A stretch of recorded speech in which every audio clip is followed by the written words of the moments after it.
Well, good morning, good afternoon, good evening, whoever you are, wherever you are, whenever it is for you. For me, it is just past midnight on Wednesday, September 25th, which makes this the, so I am not live.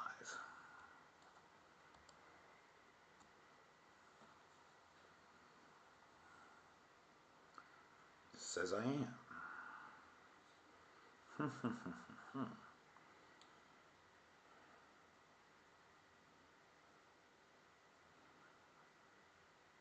Okay. All right, I do appear to be live.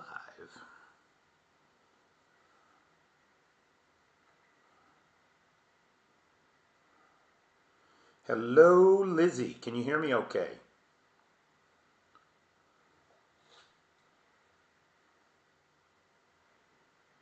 Anthony Tommy Tom. How you doing, pal?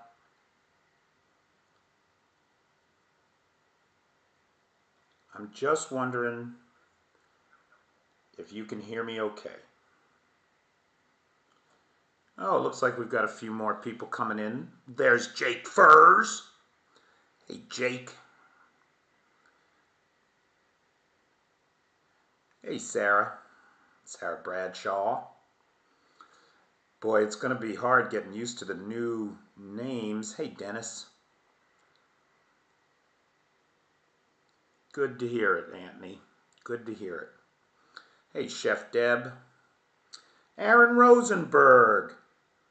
How you doing, pal? We don't see much of you, but you are a constant supporter. I appreciate you. So, my friends, ladies and gentlemen, and other non-binary folks, how do you do? I'm Peter Alexievich, and this is the Live at 5 for Tuesday, September 24th, day 945 of Russia's war of aggression against the people of Ukraine. And we have a number of things to talk about tonight, and I have some very interesting things to show you. Things that we couldn't do on TikTok, right? Or at least I could never figure out how to do them. Work pretty well here. The camera is still a problem. That is going to go in and out, but everything else I think is going to go just fine. So let's take a look at last night's missile and drone attack. Oh, first let's thank our sponsors, the board of directors, baby. These 5 guys helped me out so much I can't even tell you. Ballerina, Bobby, Dark Irish, Jason Willis Starrin, and Lars from Encino Tech. Thank you, gentlemen. So last night's missile and drone attack, if you guys remember,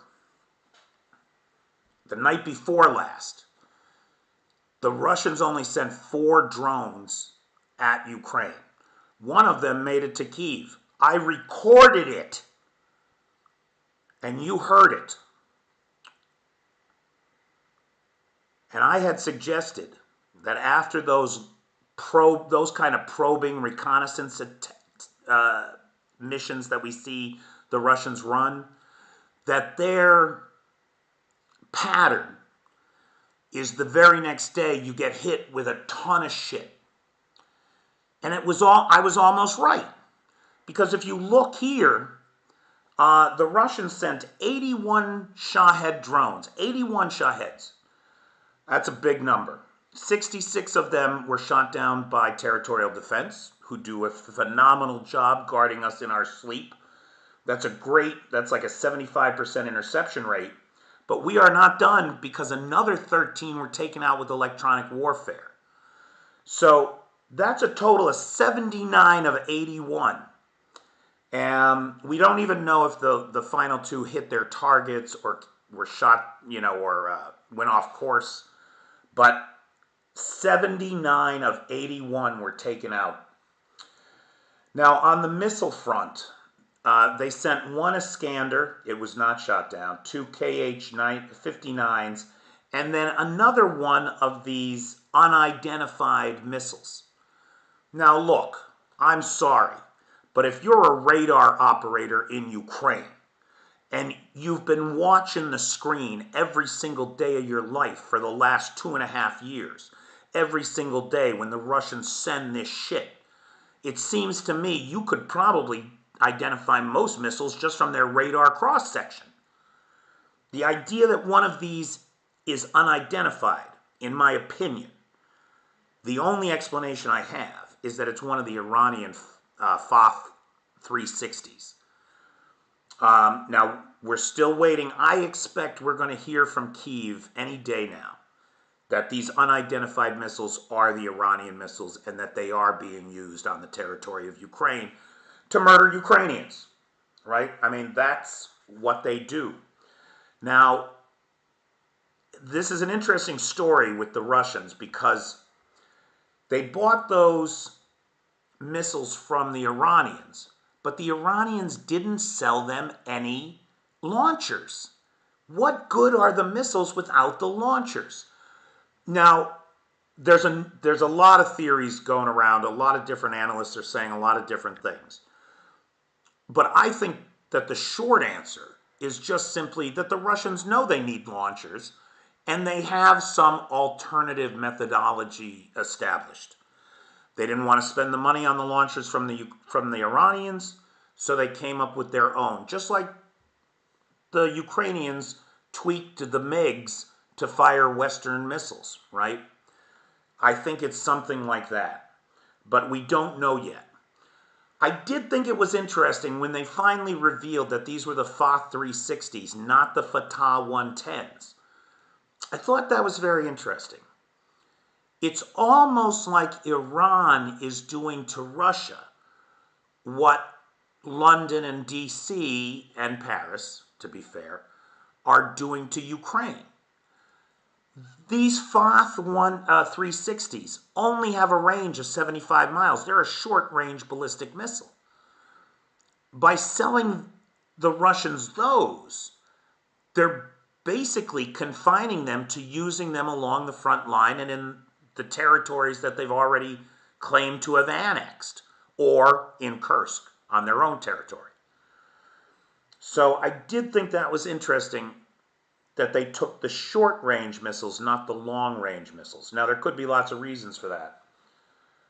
But it was interesting to me that the Russians are effectively handicapped very much in the way that politically we have handicapped Ukraine.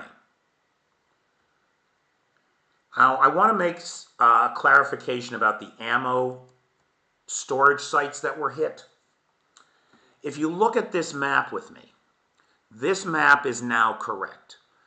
There are these 6 main hardened sites. The 2 in Tver, the 2 Torapets sites are gone. And we'll take a look at that in 1 second. I'm very excited about these satellite images. They are great. So the 2 Torapets are gone. The Voronezh site was likely not the hardened site, but there a large ammo dump in Voronezh was hit. Down in Mariupol, big ammo dump, 6 acres down in Mariupol, hit. And then the bespoke ammo dump that was created to receive the North Korean ammunition. That's that last X down at the bottom of the screen there. So this gives you some idea of the sheer volume of ammunition storage that has been taken out, destroyed by the Ukrainians. Up in Torapets, purportedly there were 750,000 152 millimeter standard Soviet shells. 750, 750,000 shells. Now, last night, I had the data all wrong for how many shells Ukraine is firing a day. And I just wanted to be clear, Ukraine is firing about 2,000 shells a day. The Russians about 10,000. It's a 1 to 5 ratio, is what it is. So if there were 750,000 shells up there in Toropets, that's 75 days. About 2.5 months worth of 152 millimeter shells that the Russians don't have to kill Ukrainians with. That's good news. And then, of course, there was more in these other locations as well. But now let's take a look at the satellite pictures that we got today, because they're amazing. So starting up in Toropets, the first ammo dump, the big one that went, that crater that you are looking at there is 85 meters across, right? It's kind of oval shaped. If you go the long way, it's about 85 meters. That's about the length of an American football field for the Americans that are here, right? It's about 100 yards, just about 100 yards. Look at the trees around there. These were all green pine trees before this explosion. Look at the radiating patterns on the ground where the trees have just been flattened and the pine has been burned away. It's like a Tunguska event. Now look on the left-hand side of this picture. We're going to zoom in there. And whoops, that is not the picture I wanted. Okay, this is a different one. If you look down there though on the left corner, you see there's something, it looks like a line. Well, that's a railroad track and that's a fucking train. And that train is burned to shit. That train is never going anywhere. One of the great things that we discovered in these events or in these satellite photos is that the infrastructure to get the weapons there and get them out is fried as well. Badly fried. There's one train that'll never do this work again. Here's another train. Look at, some of this looks like the surface of the freaking moon. Look at how big these bunkers are. That's a freight train in there, or what's left of one. And that's a separate train from the one we just looked at. Here's a third train. Again, this is in the main Toropets facility. And you can see, look at those rail cars are just smashed to smithereens there. Now, there's not as much damage around the area here or as much damage to the train. It looks like the rail cars at the front and the back are okay. But still, this is a lot of damage. Okay, now. Sorry, 1 second.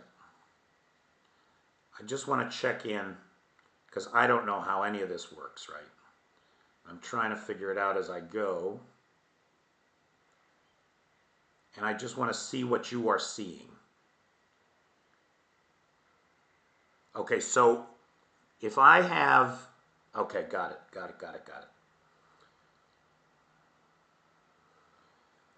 Okay, so now this is the second Toropets location. This is the one just south of the main facility, right? This, my friends, is the before picture. Want to see the after? Boom! Total devastation, surface of the moon. Down, look in the lower right-hand corner. Look at the crater that was left from that building. There was something big in there. Now, in this same location, right, this is the second Toropets location. The second one in Tver. Oh, no, I take it back. I'm sorry. This is Krasnodar. So this is where the North Korean shells and missiles come into off the Trans-Siberian Railway. This is the before. This is the after. Surface of the moon. So, I mean, it's really pretty incredible, I think. It's really pretty incredible to look at these satellite photos. Now, again, down in Krasnodar, if you look, if you look, see the pond? To the left of the pond, that's another rail line. And if you follow it down, it looks to me, no, maybe this isn't the one, sorry. Now that train seems pretty much intact. The impact, now look, the Russians have deep pockets. They have 24 of these kind of hardened munitions storage facilities across the country. How much is left in the ones out east, we don't know. But I think we have to assume the Russians still have some deep pockets. And of course, unlike Ukraine, they can go to their autocratic friends in North Korea and Iran and get lots more of this shit anytime they want. It'll cost them, they'll pay through the nose for it, but they can get it. I don't think there's any doubt about that. Now, for this next bit, we're going to try something here. This is going to be the Frontline update. And if you look, so here's Ukraine, right? Here's Kyiv, where I am. Can you see my cursor move there? We're going to start up here in Kursk. Then we're going to come down to Volchansk. Then we're going to look at the Donbass front.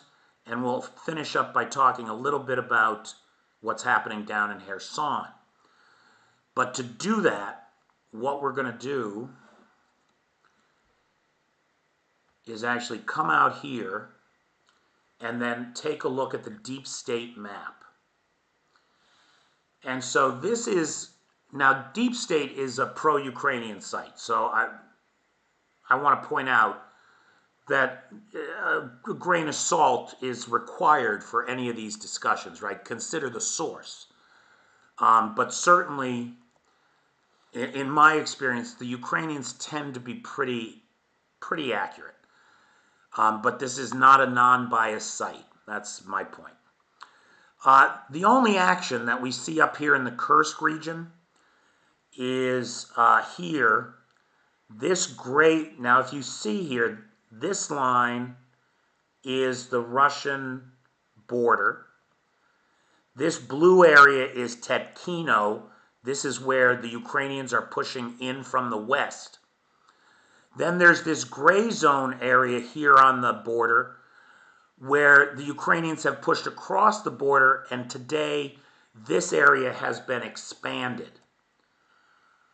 And so this gray zone area, now it looks like the Ukrainians are in charge, and we'll expect a map update tomorrow. And this gray zone has expanded further. This, of course, is the main incursion around Sudza. No changes there today.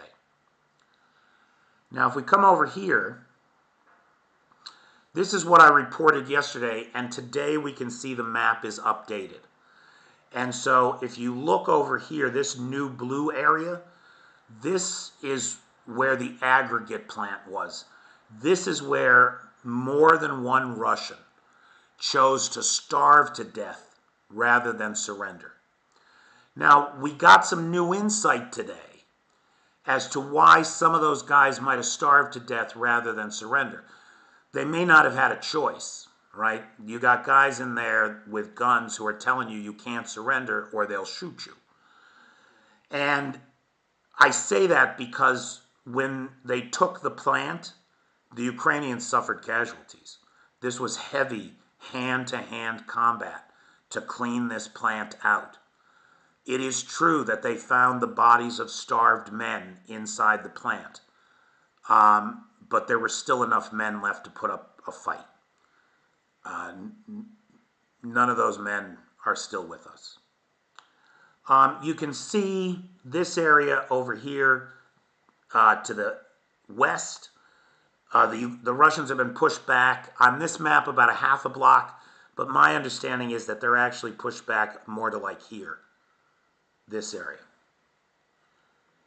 So that continues apace, that fighting, that meat grinder nightmare of Volchansk. Now, whoops.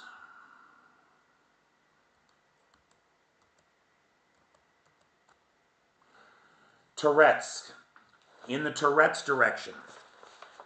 So what we are seeing is that all along the Donbass front line, there is a new multi-pronged Russian offensive with massive armored assaults, the likes of which we have not seen since 2023.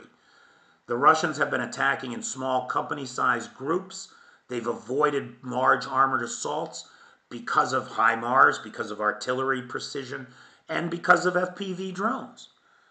And so they had changed tactics for a while, but they are back to their old games.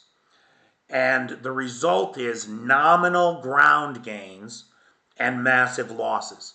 Perhaps the biggest troop losses of the war for Russia are happening right now. In the Tourette's direction, and I was unable to find it on this map, I'm not sure where they're talking about, but there is apparently a slag heap, a terracon, somewhere in this vicinity that the Russians have just taken. That's going to give them fire control, that's going to give them elevation, it's going to give them fire control over some of the roads down here, as well as some of the high points, you know, the buildings. The 25th Airborne released video of a 20-vehicle assault in this direction. So tanks, armored personnel carriers, and armored vehicles. About half of those vehicles were lost in the assault. If we come over here just south of Tourette's, here's one of my favorite town names in, favorite town names in all of Ukraine.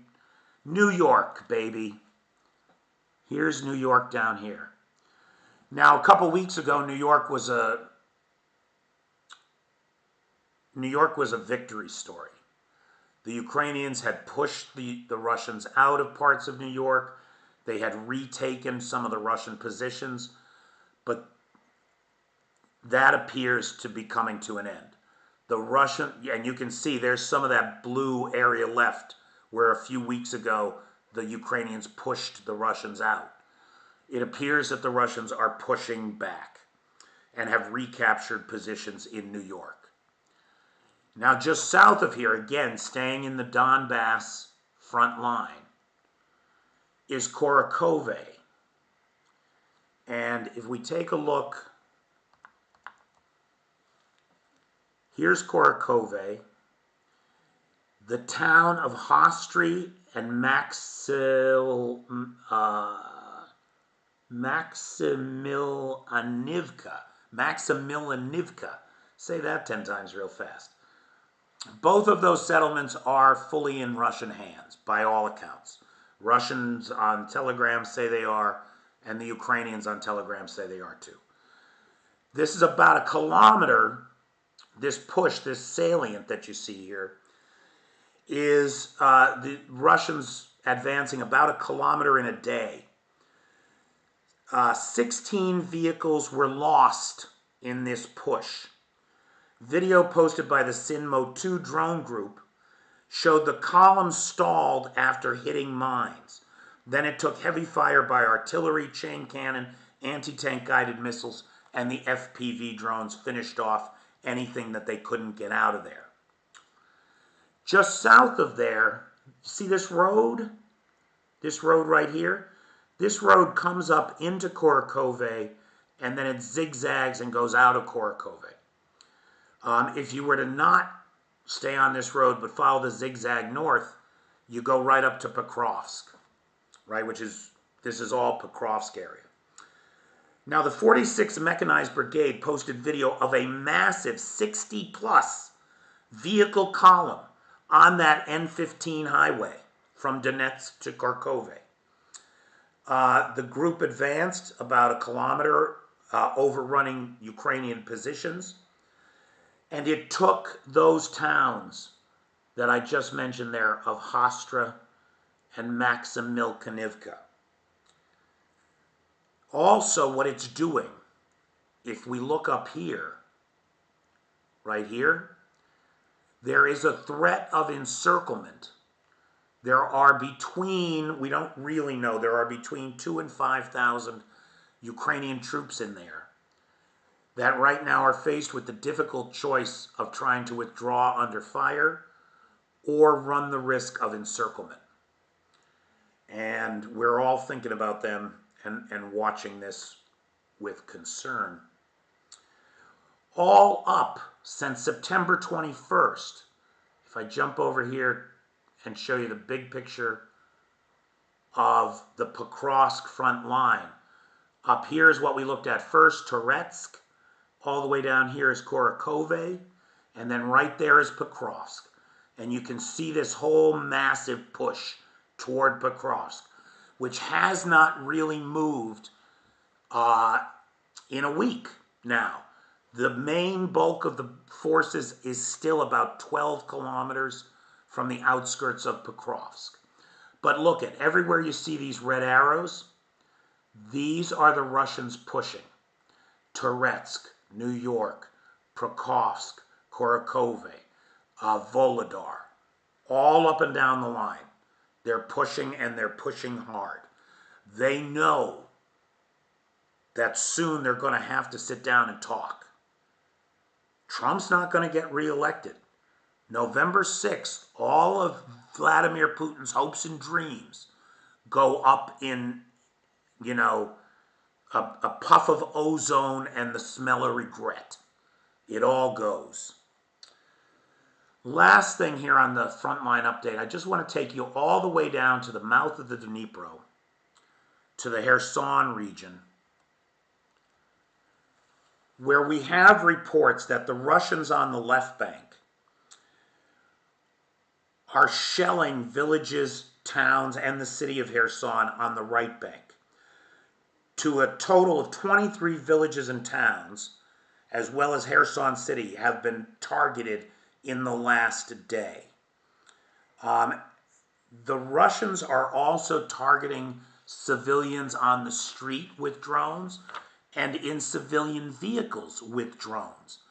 They are hunting the Ukrainians. We saw the tragic results of this yesterday, where a family of 4, half of them are now dead at the hands of a Russian drone. Okay, so that's it for the Frontline update. Let's come on back here.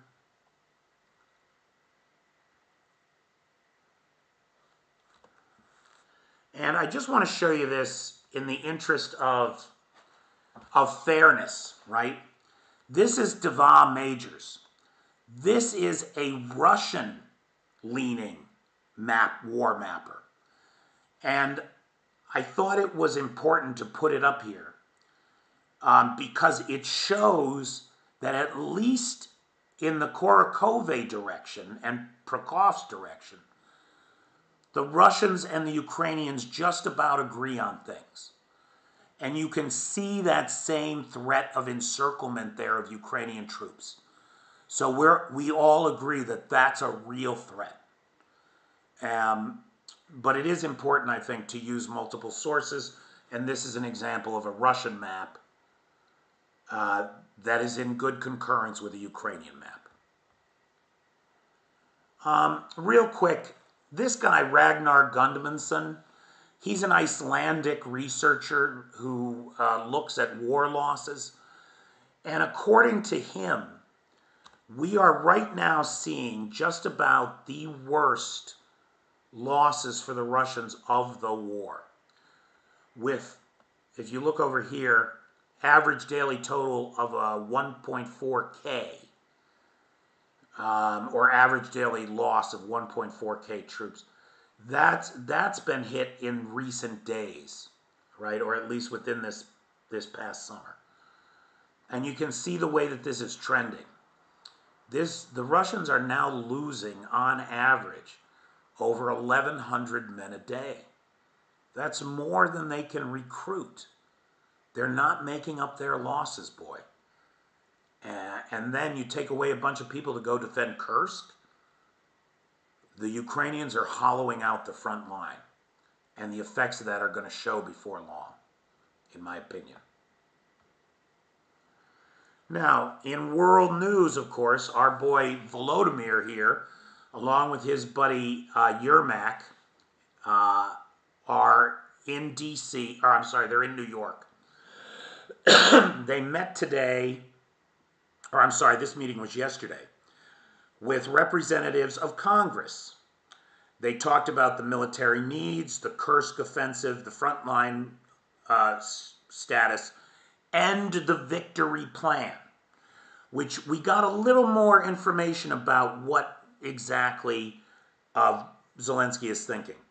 In terms of point one, the security guarantees for Ukraine, that means that's political speech for NATO membership. What's going to give Ukraine security? NATO membership. That's the first pillar of the victory plan. Kursk, the Kursk incursion, is the second pillar. Advanced weapons from the West. We got to take the gloves off these guys. They got to be able to use Storm Shadow. They got to be able to use ATACMS. They got to be able to make those deep strikes into Russia. It is just that simple. And then finally, reconstruction. And we had some good news on the reconstruction front. The Netherlands, for its part, pledged 200 million euros for reconstruction, with 45 million for energy infrastructure to supply equipment necessary to get Ukraine through this winter. Winter aid. And then one of the key partners in financing reconstruction in Ukraine are the Japanese. And today in New York, Zelensky presented the Japanese foreign minister with the Order of Merit. I believe that that's the Japanese foreign minister. I don't think that's the PM. With the Order of Merit for Tokyo's contributions to reconstruction and to humanitarian aid in Ukraine. This comes at the same time that the Russians are invading Japanese airspace. So Tokyo just lodged a formal complaint with Moscow over incursions into the airspace of their northern island group. I'm not talking about the disputed islands, the Kuril Islands, but other islands in Japan. It's a clear violation of the airspace. And I guess we had a Russian fighter come in there.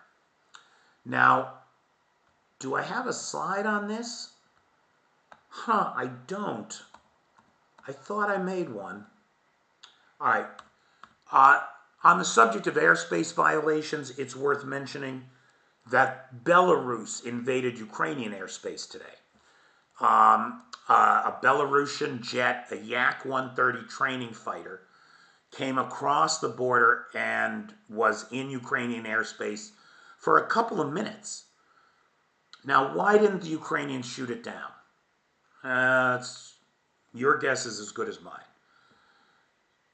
Maybe they didn't want to take the bait, would be my thinking. Because clearly, it's Lukashenko baiting them, doing the Kremlin's will, trying to stir up trouble. Now, we have word, for those of you that follow the channel, you know that I talked about the Ocean's 24 war games, naval live fire exercises that the Russian Navy had undertaken, the Pacific Fleet in cooperation with the Chinese, with the People's Liberation Army, the People's Liberation Navy. Similar exercises were happening up in the Barents Sea, in Norwegian exclusive economic zones. So the Russians crossed the border. They're only 50 kilometers from the Norwegian border up there. The Russian warships crossed the invisible line in the ocean, and they began their live fire exercises. Well, the only thing is there's Norwegian fucking fishermen there who are trying to make a living. And so one of these warships, a 163-meter cruise missile carrying warship, fired a warning shot over the bow of a 5-person, 15-meter fishing vessel. Is Lars here? Lars, what's 100 Norwegian, what are they, kroners? What's 100,000 Norwegian kroner worth in euros or dollars? Because that's what the crew said they lost that day, as they had to turn tail and flee or be sent to the bottom of Davy Jones's locker by these Russians. So Russia just making friends and influencing people everywhere they go. Finally, Russian families, mothers, wives, and sisters are asking the questions, where are our sailors? Where have our sailors gone? So many vessels of the Black Sea Fleet have been sent to the bottom of the sea. And then, of course, there's the Admiral Kutuzov, the only aircraft carrier that Russia has. Not that it is ever likely to sail again. It is not. It has fallen apart, piece of junk. All the money to renovate it undoubtedly stolen by the admirals. But the crews of all these ships, have disappeared into the meat grinder of Pokrovsk. That's where they are. That's where they are. So these sailors who thought they were safe on their ships are not. They have all been called up. And they are right now in Ukraine. All right, that's it for me for the top line news. Again, I want to thank our sponsors, the board, the guys I'm calling the board of directors, Ballerina, Bobby, Dark Irish, Jason Willistarn, and Lars. Big thanks to the mods, Cheyenne, Vanetta, PT, Jay, and Travis. Big thanks to Lars Manier, who has the Alexievich archive and the Discord server. Thanks to Nightshade, who has the Peter's Peeps public group where all these videos get posted after the lives. And of course, thanks to Vanetta Larrett, who has the Google Docs share, where you can get our letters to Congress, the White House, and the Senate. And with that, we will open the floor to Q&A. 150,000 kroner equals $15,000. So Lars, those fishermen lost 10 grand that day, is what they're claiming. 10 grand in a catch. That was never caught.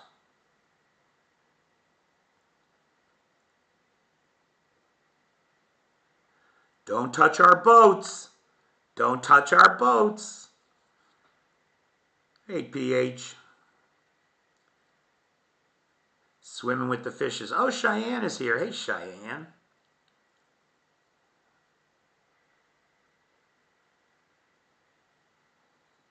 Aunt Kyiv. Is that Aunt from Odessa? Hey, Bobby. You can't tap on my forehead. No, that doesn't work that way here. Oh, it's this heart button down in the chat. Is that it? Yeah, that's it. Yeah, and I don't know. I mean, it was news to me that the likes in TikTok play into the algorithm to drive more people there. I don't know that it works the same way on YouTube. But you know, Cheyenne and Vanetta and Bobby, especially you guys, you three guys, because you were all there on the first lives, and I think Paul Molman was too.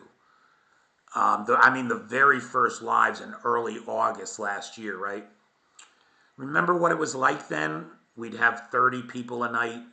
You know, that's about what we're doing better on Facebook or on YouTube, actually. It's about 40 a night. And, you know, I'm thinking, I don't know, man. I don't know if I'm going back to TikTok. None of my videos get any views anymore. Good videos. I mean, okay videos, but they're clearly being badly, badly suppressed. Well, Eli, they just keep banning me over there.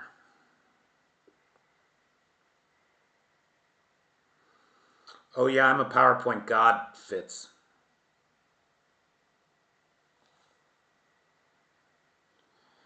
Random name, I don't know. I mean, TikTok's killing me. TikTok is killing me. So, I don't know. The lives got banned on Friday. For no good reason. There's no appeal. I appealed it, but an AI rejected the appeal. I know it was an AI because the appeal took 30 seconds. So there's no way a human being looked at my content and said, oh, this is, reasonable conversation to be having about difficult subjects.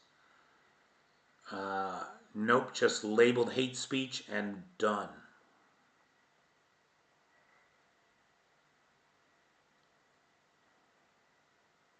Deb Alley got an auto clicker. Fitz, you're a trendsetter. Well, thanks, Bobby. I appreciate that a lot.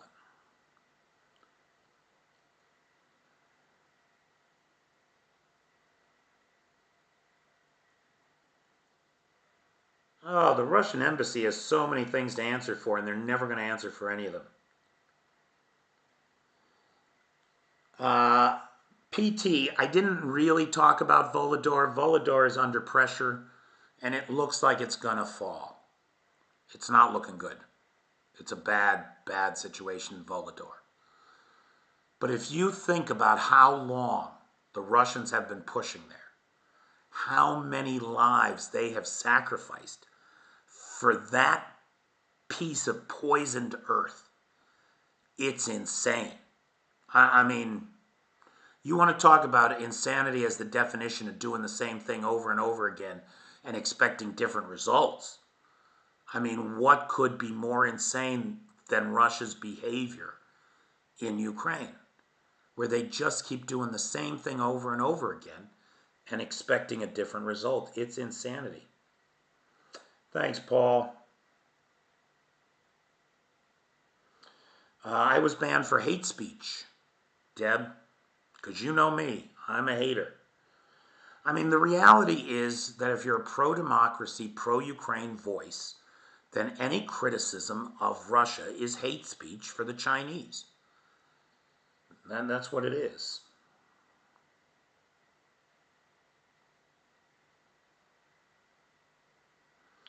Oh, Nicola, it's an act of war, but nobody wants to go to war with the Russians.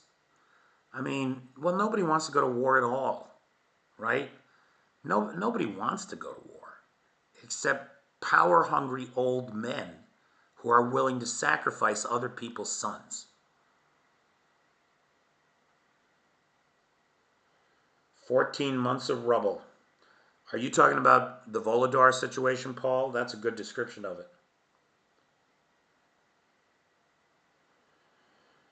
Yeah, you can do the live simultaneously. You're not wrong.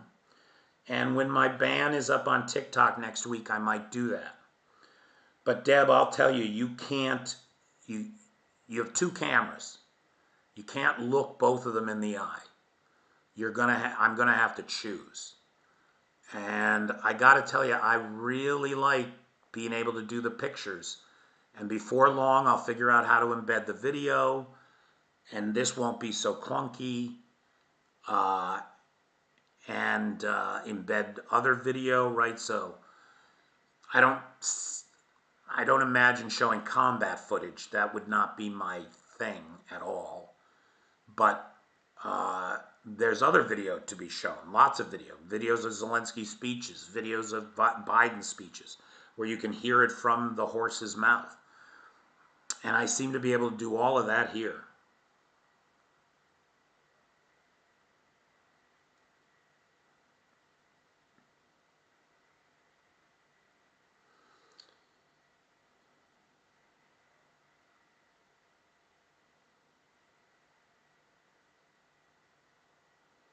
Could be, Anthony. It could be my laugh. Volodar is under a lot of pressure. Yeah, but I didn't lose my cool on Friday, Deb. I mean, I have lost my cool before, don't get me wrong. And that has led to bans. And those I understood. Friday's ban? No. No, it's bullshit.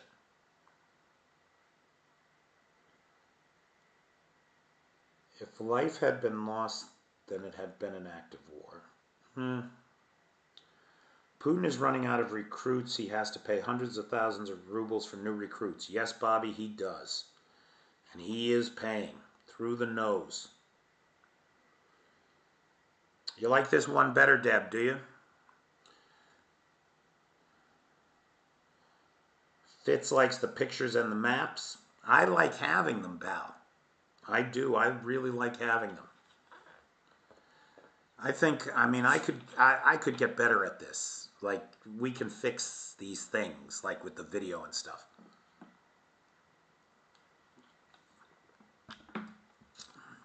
But I am old, and it's hard for me to learn. And I used PowerPoint for so many years, it is like an old friend that I am familiar with. But I don't want to PowerPoint anybody to death. Well, thank you, RN. Random name. I appreciate that. It gives you a sense that it's more in depth. Paul Molman thinks the maps are cool.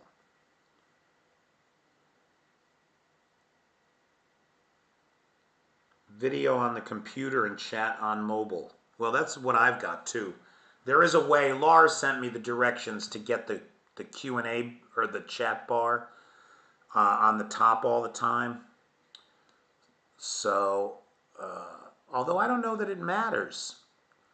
Because you have the live, I don't need it. You have the live chat, right?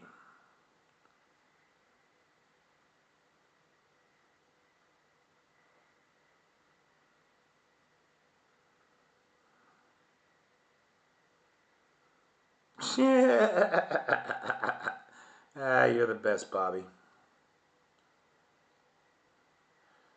Aunt's watching me on the big screen on the sofa waiting for the alert to go off. You think we're going to have one tonight? I mean, 2 nights ago they sent 4 reconnaissance drones, right? Last night they sent 81 drones and 4 missiles. With the storage losses that they've suffered, how many can they really afford to spend? I'm curious to know, Aunt. I am curious to know. We might get the night off, pal. I might just sleep through the night tonight. Well, actually, I won't because I have to be up real early tomorrow. I have just my routine annual physical, and I got to be there at 8 in the morning.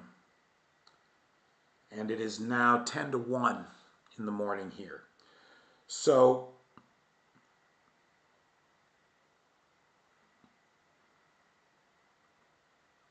well, you know, Bobby, that's easy to say, but when I'm counting change to buy packs of fucking potato chips, the idea of selling merchandise becomes very appealing. And everybody does it. So I don't see why I shouldn't have some give me a minute shirts and hats. And maybe some help with the grocery bill.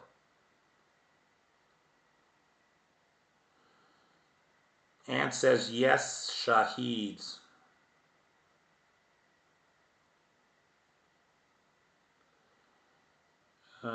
Nicola, what would you love to know? All I see down here is that's something I'd love to know, Peter. What were you talking about? Yeah, 8 in the morning with the morning traffic, dude. You know it. Just getting over to Golden Gate tonight was like 35 minutes in the car. We should have taken the goddamn... okay, V, I'll follow up with you tomorrow. or this week anyway. Yeah, Nicola, I'm sorry, I don't understand your question there.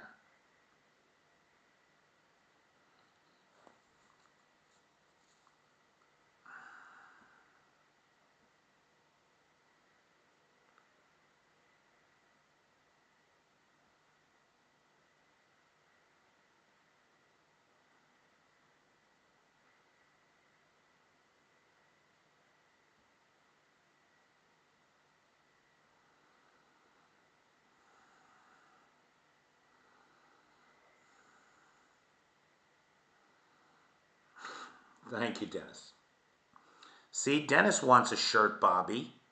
Who wouldn't want a shirt that says, "Give me a minute"?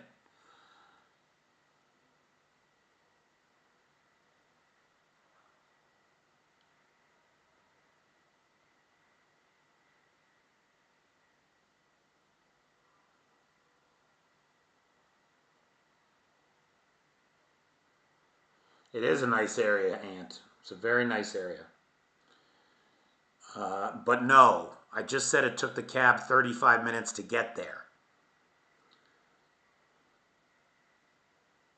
What's the mood in Ukraine now versus a few months ago?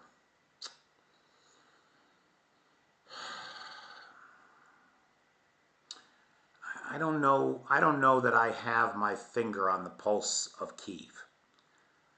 The people that I talk to are cautiously optimistic. There does seem to be better morale since the Kursk incursion.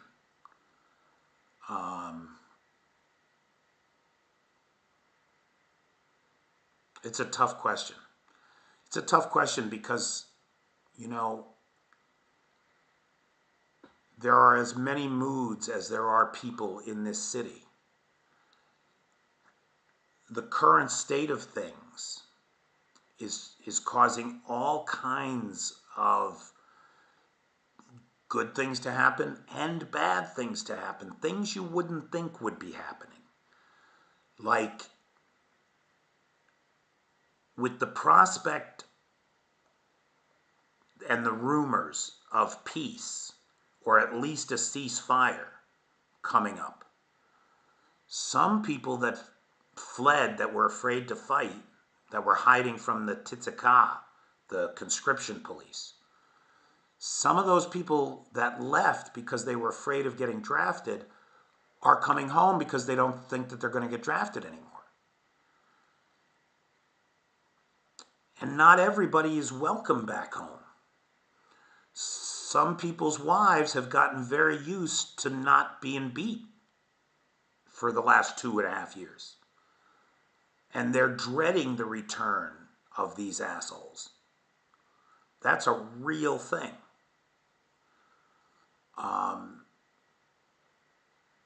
But that's the exception, not the rule, I think. I think generally, but then again, I just had a conversation with somebody who should know better, but who is like ready to give away 18% of Ukraine to stop this fighting. And I couldn't believe that was coming out of her mouth. Could not believe it. So it's tough. It's tough to paint things with a broad brush.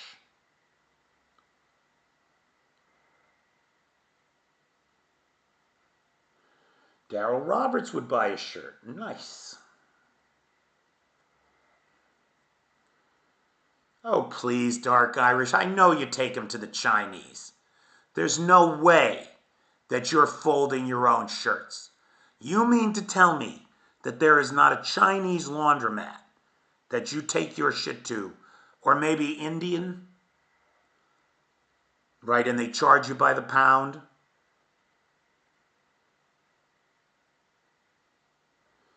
Oh, sure, I know Gulliver. I never shop there. Too expensive. Gulliver must have the most expensive Silpo in the entire city. Am I right, Ant?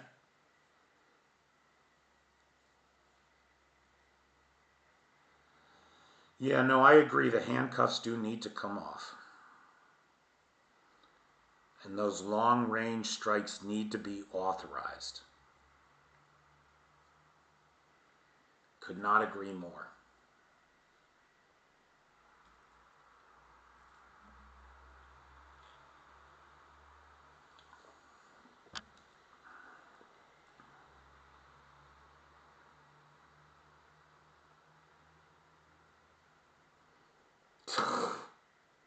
Okay, that is equally believable.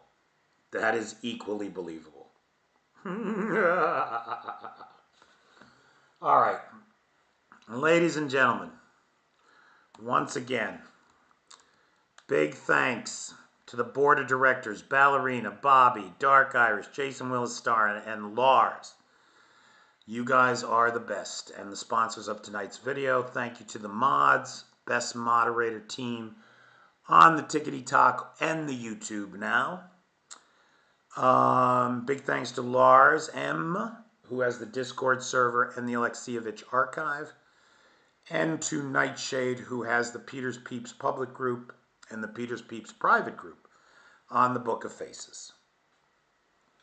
Guys, thanks so much for coming over here from the TikTok. Thanks for hanging out. Thanks for the conversation. And we will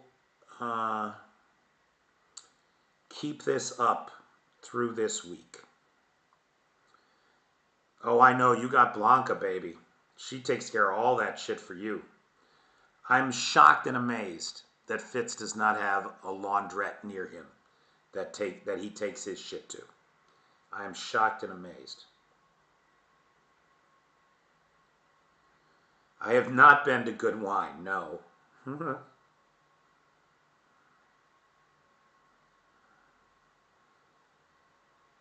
Thank you, pal. Paul, my pal. Thank you, Eli. Thank you, Nicola. Thanks, Lars. Lars, everyone is worse than you. You're like the nicest guy in the world. Everyone is worse than you. Thank you, Vanetta. Thanks, Anthony. Thanks, Sharon. Thanks, Cheyenne. Thanks, Fitz. Thanks, Bobby. Thanks, Nicola. Thanks, Ant. Thanks, PT.